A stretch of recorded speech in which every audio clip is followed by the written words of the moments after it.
Ella decía que lo amaba por quien era, pero bastó que perdiera aquello que sostenía su ser ante sus ojos para convertirse en nadie.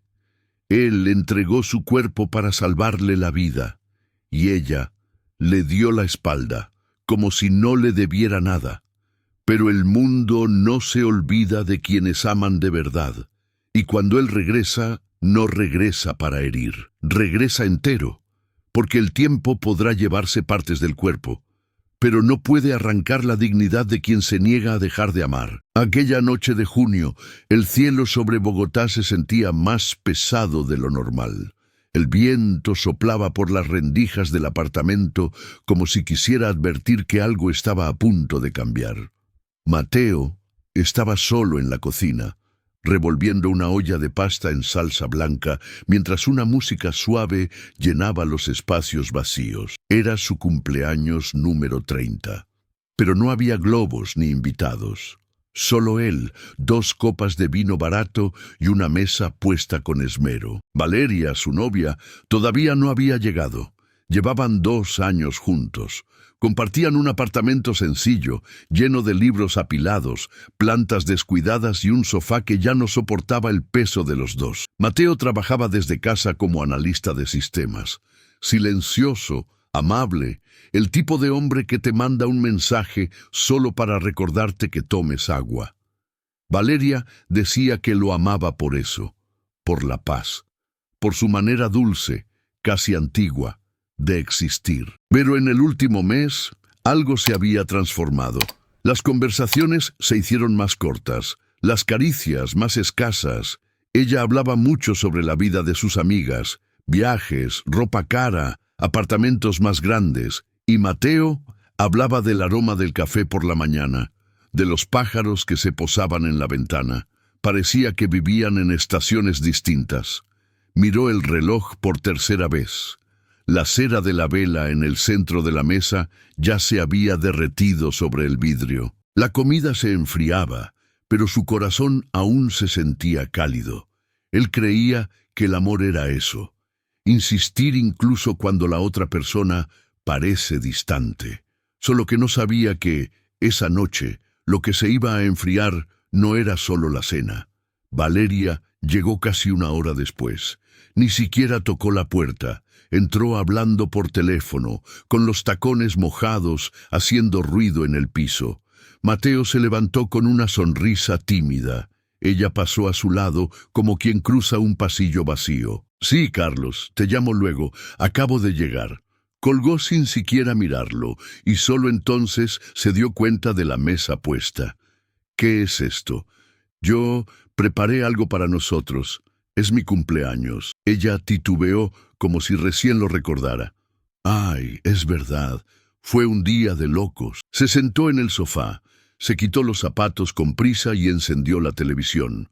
Mateo, inmóvil, con las manos aún húmedas de lavar los platos, sintió que el frío de la noche también le entraba por dentro. Valeria era todo lo que él pensó que jamás tendría, inteligente, hermosa, llena de opiniones afiladas. Al principio decía que él era un alivio, que por fin había encontrado a alguien que la dejaba respirar. Pero poco a poco, la levedad se convirtió en una carga. Empezó a decir que él era un conformista. «¿No piensas en crecer, Mateo? ¿No quieres algo más de la vida?» Él respondía que sí, que quería. Una casa con un porche, una rutina tranquila, quizás un perro. Ella respondía con un suspiro cansado. Mateo era demasiado calmado para un mundo que vive a gritos. Y Valeria quería correr, aunque no supiera hacia dónde. Esa noche intentó romper el hielo. «Hice la salsa como a ti te gusta». Ella miró la comida y se rió con desdén. «Esto parece comida de hospital». Esa frase no era solo sobre el plato, era sobre él, y en el fondo lo supo. Ella ya no lo veía como antes. A la mañana siguiente, Valeria salió temprano. Ni siquiera le dio los buenos días. Mateo se quedó allí, en la mesa todavía con los restos de la cena, observando los cubiertos como quien intenta descifrar lo que queda de una conversación que nunca comenzó. Lavó los platos lentamente, como si fuera posible aplazar el final. Esa misma tarde, encontró por casualidad una nota en el cuaderno de ella, olvidado sobre el escritorio. Sé que es bueno, pero ya no es lo que quiero. Su nombre no estaba escrito, pero no hacía falta. El resto del día fue un silencio espeso. Él no reclamó, no peleó, simplemente se calló. Esa noche lo intentó de nuevo. Compró un pastel sencillo en la pastelería de la esquina, encendió otra vela, esperó. Valeria llegó tarde. Estaba demasiado arreglada para un día cualquiera. ¿Vas a salir? Voy a verme con unas amigas. ¿Hoy, otra vez? Por favor, no empieces, Mateo. Necesito respirar. Él intentó sonreír, pero solo pudo preguntar, ¿todavía me amas? Ella vaciló, tirando con fuerza del cierre de su bolso. Eres un buen tipo, pero esto se ha vuelto muy poco para mí. Me siento atrapada. Y entonces, como si el mundo quisiera simbolizar el dolor que él no expresaba, comenzó a llover. Valeria tomó su bolso y salió. Mateo corrió tras ella solo en calcetines. En la acera mojada gritó su nombre, pero ella siguió cruzando la calle sin mirar a los lados. Fue en ese momento que un auto dobló la esquina a toda velocidad. Y todo lo que pudo pensar fue, si no corro, se muere. Y corrió. El impacto fue seco. El mundo enmudeció. Llovía fuerte cuando llegó la ambulancia. Valeria estaba de rodillas en la acera, ilesa, solo con los ojos desorbitados por el shock. Mateo, sin embargo, yacía inmóvil sobre el asfalto, con los brazos torcidos en un ángulo imposible. Fueron los vecinos quienes corrieron con toallas, quienes pidieron ayuda, quienes calmaron a Valeria. Ella solo decía, él me empujó, él me salvó, pero la voz salía sin color, como la de alguien que aún no entiende lo que acaba de suceder. En el hospital, los médicos corrieron contra el tiempo. Hemorragia, fracturas expuestas, lesiones internas. Mateo entró a cirugía sin la garantía de que saldría. Valeria se quedó cerca durante las primeras horas, no por amor, sino por obligación. Cuando los médicos le dijeron que sobreviviría, pero vamos a tener que amputar ambos brazos. La gravedad de las lesiones fue extrema. Ella no lloró. Solo se quedó mirando la pared durante unos segundos. A la mañana siguiente, empacó sus cosas y se fue. Dejó una nota en la recepción. Gracias por salvarme, pero no puedo seguir con esto. Perdóname. Mateo despertó 2 días después. Techo blanco, un zumbido en los oídos, el cuerpo pesado como el cemento. Intentó mover los brazos. Nada. Intentó hablar. Casi nada. Fue una enfermera quien lo encontró con los ojos abiertos. Ella sonrió con delicadeza. «¿Despertaste? Qué bueno». Él intentó preguntar por Valeria. Ella entendió sin necesidad de oírlo. Ella se fue ayer, pero estás vivo, y eso ya es mucho. Pero Mateo no se sentía vivo. Sintió que había muerto con sus brazos. No por el dolor físico, sino porque ella no se quedó. En los días siguientes rechazó la comida. No hablaba, no miraba a nadie a los ojos. Parecía esperar que el cuerpo se rindiera por sí solo, como si dijera en silencio, si ni siquiera la persona a la que salvé quiso quedarse, ¿para qué continuar? ¿Alguna vez has sentido que todo lo que diste simplemente no tuvo valor? Como si lo mejor de ti hubiera sido descartado sin previo aviso. Si esto te ha pasado a ti o a alguien que quieres, deja un sí en los comentarios, solo para demostrar que nadie está solo en esto. En su 15º día de internación, una mujer entró en la habitación de Mateo. Cabello castaño, recogido en un moño bajo, bata azul claro, ojos firmes pero no duros. «Buenos días, Mateo. Soy la doctora Sofía Reyes, terapeuta ocupacional». Él no respondió, pero tampoco desvió la mirada. Ella se acercó, tomó una silla y se quedó en silencio por unos instantes. Luego dijo, «A veces lo que perdimos grita tan fuerte que nos olvidamos de escuchar lo que aún nos queda». Mateo cerró los ojos. No quería escuchar, pero tampoco la echó. Sofía siguió volviendo. todos los días. Le traía libros, música, historias, nunca lo forzaba. A veces solo se sentaba a su lado y leía en voz baja mientras él miraba por la ventana. En la tercera semana, trajo una tableta adaptada, con sensores de movimiento controlados por la cabeza. Cuando estés listo puedes escribir lo que quieras, incluso si es una grosería. Él se rió, por primera vez. La semana siguiente, tecleó la primera palabra, dolor. Sofía no comentó nada, solo sonrió con empatía y respondió, excelente comienzo. El dolor también es materia prima. Los días siguientes fueron pequeños ensayos de vida. Ella lo convenció de intentar la fisioterapia para fortalecer el tronco. No necesitas correr, solo necesitas levantarte. El primer intento fue vergonzoso. El cuerpo no respondía como antes, pero Sofía estaba allí, siempre con calma, siempre con fe. Y entonces, sin avisar, Mateo comenzó a escribir. No para los demás, para sí mismo. Textos cortos, fragmentos. Hoy no lloré. Vi un pájaro en la ventana. Quisiera tocar el rostro de alguien.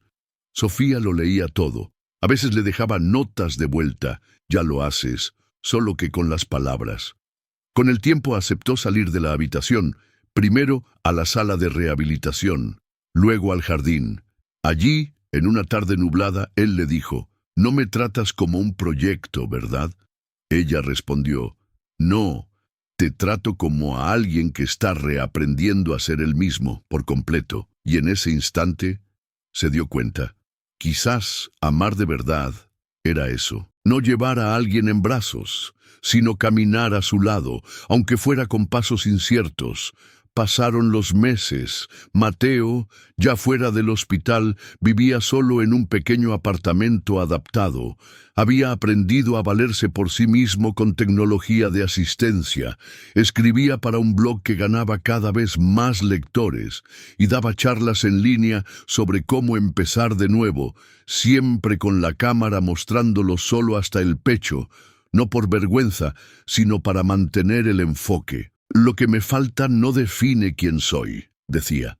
Una mañana lo invitaron a participar en un evento en una universidad local.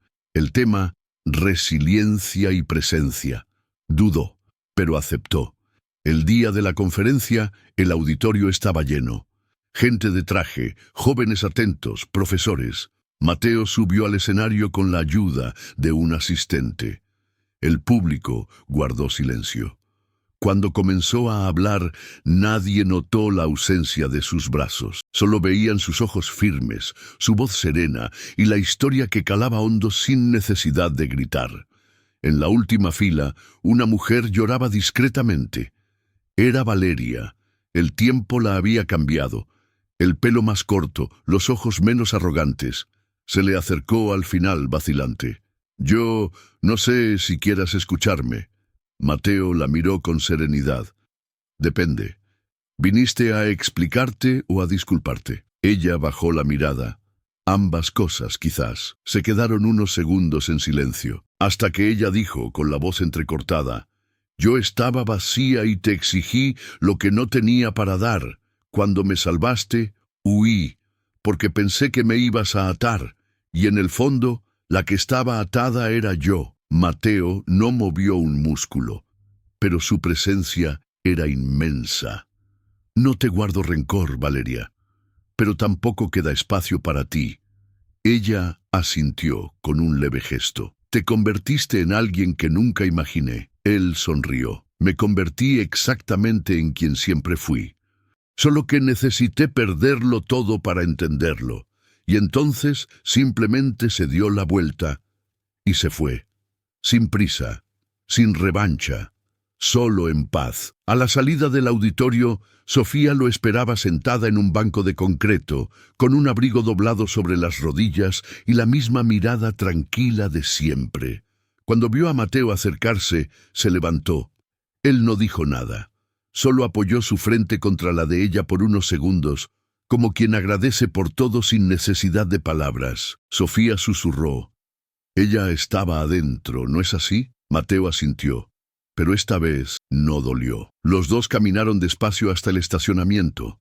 En el trayecto, él respiró hondo y habló, casi como pensando en voz alta: cuando perdí los brazos, creí que había perdido el derecho a ser amado.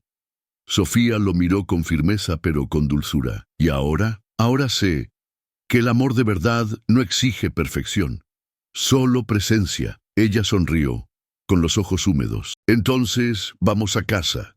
Él le devolvió la sonrisa. Vamos a casa. Entraron al auto. Un mundo común allá afuera, como cualquier fin de tarde, pero dentro de ese silencio algo sagrado ocurría. No era un final feliz, era un reinicio completo, sin asuntos pendientes, sin pruebas que ofrecer. Por la ventana, un niño pasaba con un reilete en la mano. El viento giraba los colores lentamente. Mateo miró y sonrió. Es curioso. A veces la vida gira de una forma que no entendemos, pero cuando se detiene, vemos que todo el tiempo íbamos hacia el lugar correcto. Hay gente que cree que amar es aferrarse, pero los amores más verdaderos no exigen nada, simplemente se quedan. Mateo perdió los brazos tratando de salvar a alguien que no supo sostener su dolor, y aún así no se convirtió en rencor. Se transformó en presencia, en un silencio firme, en alguien que ya no necesitaba demostrar su valor, porque empezó a verlo él primero. Valeria no fue castigada, pero tampoco fue perseguida, porque la mejor respuesta que alguien puede dar es ya no necesitar responder. Sofía no llegó para llenar un vacío, llegó para caminar a su lado, sin prisa, sin promesas, y fue en ese ritmo sereno que la vida reencontró su camino, porque lo que resta después de la caída no es solo lo que sobró, es lo que elegimos construir con lo que quedó, y eso fue lo que hizo Mateo. No se reconstruyó para demostrarle al mundo que todavía podía, se reconstruyó para poder vivir en paz, con quien merecía estar allí, y con todo lo que aún latía, incluso después de la pérdida. Si esta historia te conmovió de alguna manera, deja tu like. Demuestra que vale la pena seguir contando historias así, con verdad y corazón. Cuéntame aquí en los comentarios desde qué ciudad estás viendo esto. Leo todos con cariño y siempre respondo a quienes se toman un tiempo para comentar. Y si crees en el poder de las historias que sanan, suscríbete al canal. Apenas estamos comenzando, y cada nueva suscripción es lo que nos da fuerza para continuar esta misión. No te vayas todavía. Elige una de las dos historias que dejé en la pantalla para ti. Te encuentro en el próximo video.